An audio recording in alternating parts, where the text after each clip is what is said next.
6ನೇ ತರಗತಿ ಕನ್ನಡ ಪದ್ಯಪಾಠ 4 ಮಗು ಮತ್ತು ಹಣ್ಣುಗಳು ಪ್ರಶ್ನೋತ್ತರ. ಕೆಳಗಿನ ಕವಿಗಳ ಜನ್ಮಸ್ಥಳ, ಕಾಲ, ಬಿರುದು ಅಥವಾ ಪ್ರಶಸ್ತಿಗಳನ್ನು ಕುರಿತು ವಾಕ್ಯ ರೂಪದಲ್ಲಿ ಬರೆಯಿರಿ. ಕವಿ ಕೃತಿ ಪರಿಚಯ. ಎಚ್.ಎಸ್. ಶಿವಪ್ರಕಾಶ್.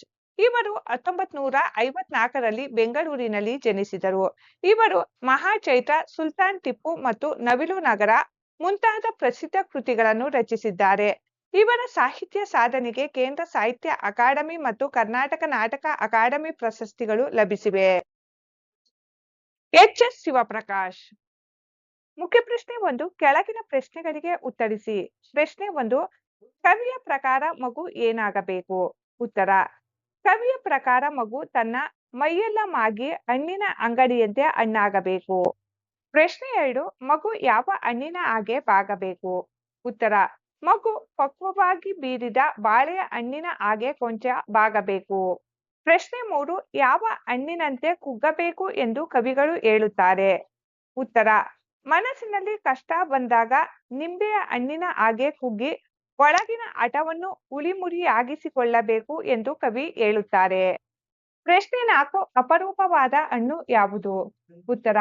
ಜನರ ಕಣ್ಣಿಗೆ ಅಂಜೂರದ ಹಣ್ಣು ಅಪರೂಪವಾದುದಾಗಿದೆ. ಪ್ರಶ್ನೆ 5. ಕಮರಿರುವ ಕಣ್ಣುಗಳಿಗೆ ಹೇಗೆ ಕಾಣಬೇಕು? ಉತ್ತರ.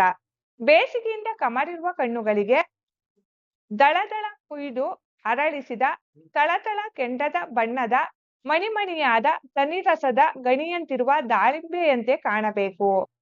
ಮುಖ್ಯ ಪ್ರಶ್ನೆ 2. ಬಿಟ್ಟ ಸ್ಥಳ ತುಂಬಿರಿ. 1. ತಳತಳ ಕೆಂಡ ಡ್ಯಾಶ್ ಮಣಿಮಣಿ. ಉತ್ತರ. ಬಣ್ಣ.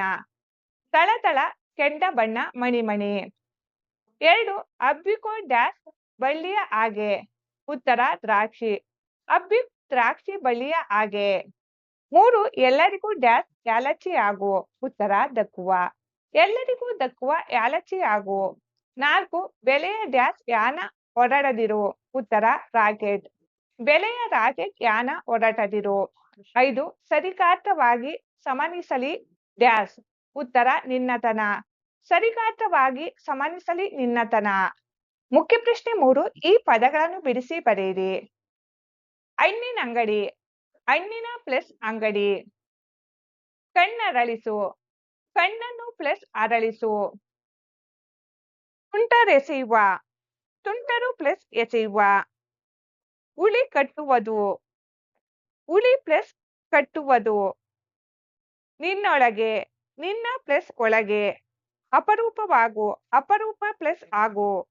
ಮುಖ್ಯ ಪ್ರಶ್ನೆ 4. ಕೆಳಗಿನ ಪದ್ಯ ಭಾಗವನ್ನು ಪೂರ್ಣಗೊಳಿಸಿ. ಪದ್ಯ ಭಾಗ.